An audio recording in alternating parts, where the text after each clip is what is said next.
Hey everybody, I'm Justin with VMP Performance. I'm here with Anthony. Hey guys, what's up? And we have got both of our 2024 Mustang GTs behind us. We're gonna dyno them. And they have two very hotly debated supercharger systems on them, don't they? Absolutely, they do.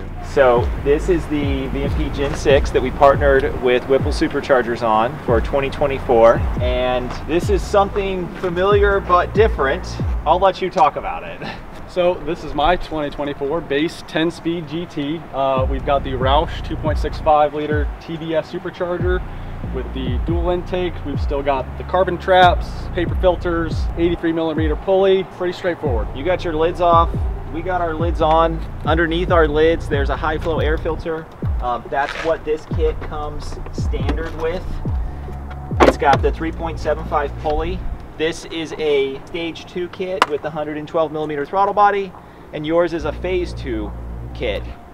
Just to get the numbers right, advertised, they both run 13 pounds of boost. I just saw the car BO on that, and that's what they disclaimed on there. Teaser, there's supposed to be a lower horsepower version. It is just. How are they going to do that? It's got to. You cannot put a bigger pulley on there because it is literally. I don't know how they're going to do it. They put an 11 PSI kit on their car BO, so you know. Sounds like they're planning a lower power version, maybe with a warranty or something. This is also available in a stage 1 with a warranty at a slightly lower horsepower level. So I kind of want to set the expectation of what determines, or what does the field or subject matter experts say about a supercharger, and what determines it being a stage 2 versus a stage 1? Is it a boost number? Is it a displacement? What are your opinions on that? Because to me, when I think stage 1, I think as close to stock as possible. Stage 2, that next level up, stage 3, and so forth. As someone that's been making and designing kits for years, we can call them whatever the f we want. Exactly. It's sorry. We're both looking at non-warranted kits because they're at a higher power level than what the manufacturers feel comfortable warranting. Whipple doesn't warranty that at all? They had no powertrain warranty. You have to drop down to the stage 1 for a powertrain warranty. We're gonna go to the gas station. We're gonna drain both these cars. We'll both get fresh fuel, level playing field, and then we'll come back to the dyno. We'll dyno them.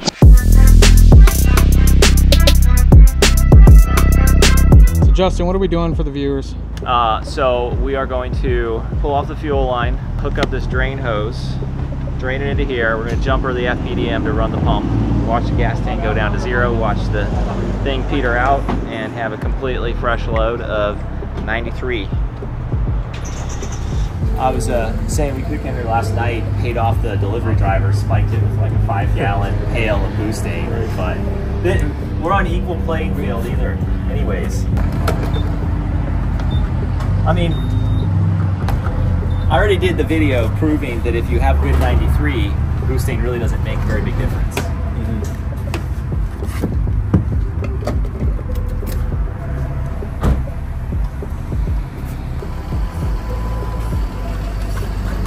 The Wish.com Mustang.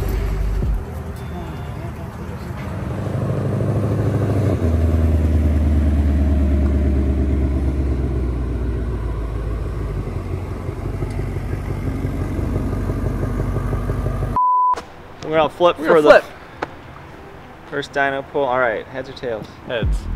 All right, so I'm gonna do this on the ground. All right, on the ground. Heads. You're up. Just get them both hot. That way, there's no cooling advantage, or you let that car sit too long. You know, just get the oil temp up to 220 and hit it.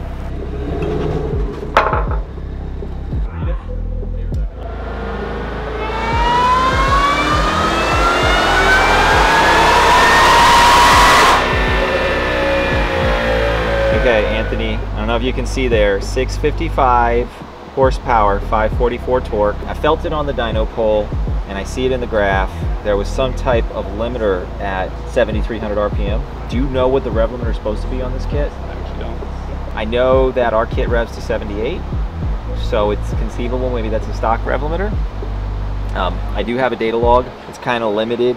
The throttle stayed wide open all the way to 7,600 RPM, sparks in the toilet. So it runs 19 degrees at 5,700 RPM, and then it starts dropping like a rock. That massive drop in power was 4.5 degrees of timing, which could be some type of limiter. So 12.8 PSI, it's like close to the 13 that they advertise. The spark stuff just baffles me. We'll make another run and we'll see if it does the same thing again. Sometimes you get a fluke on a dyno run.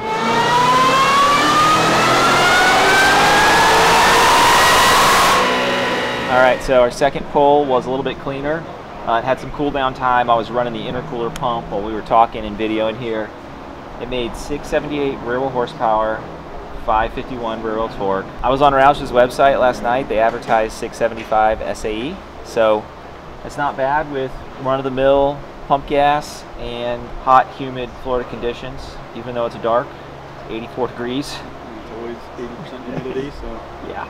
I think we're gonna do one more thing and then dyno my car. All right, sounds good.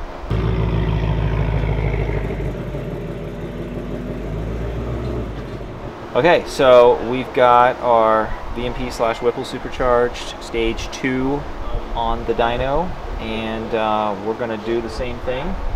Dyno it, data log it, 6th gear, same fuel.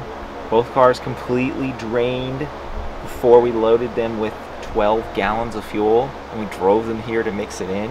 So, would you agree it's as apples as we can get? Not there was any much to mix in to begin with, but yeah. So, Really run the same thing, standard smoothing 5, normal mode, 6th gear, let's go. Cool.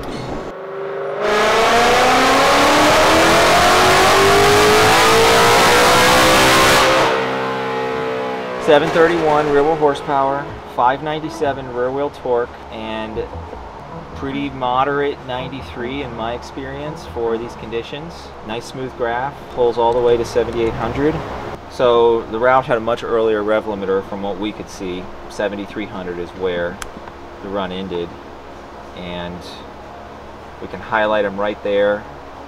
You know, it's making 676, 728. It's a very, very full power curve with the 3-liter. What do you guys think? That's kind of right what I was expecting. I was expecting about 60 horsepower difference. We're right at, yeah.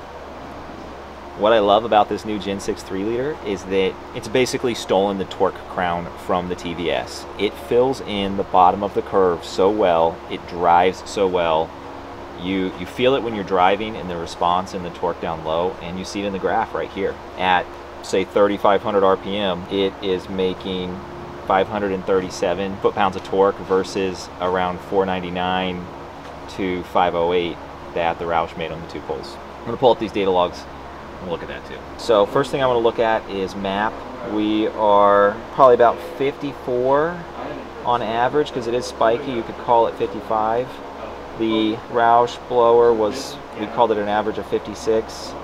You know, I would say that this is ever so slightly less boost, maybe a quarter of a pound less. I don't have a way to overlay the data logs with the software I'm using. Pretty close though, I think we could all agree. So that's the first thing. We pulled all the way to 7,800 RPMs, but based on what we did earlier, you know, at where the Roush peaked at 7,300, the power is really pretty similar. I've got a lot of experience looking at spark curves with this setup. Our knock sensor did not add as much timing as it could have. 4.5 degrees, and at the top it was only able to add 1.6 degrees. The pump was pretty slow at Circle K. We actually planned to put like 15 gallons in each car, and we cut it off to 12 because it was so slow.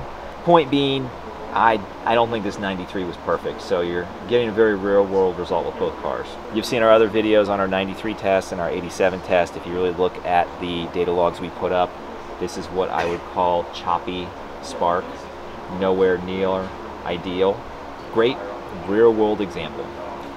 We'll make another pull, see if it drops off or makes a little bit more, and then I think that'll be the end of our comparison.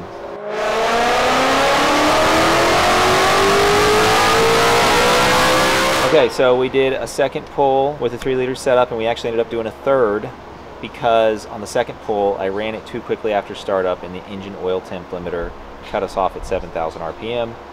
That pull showed 715, 597.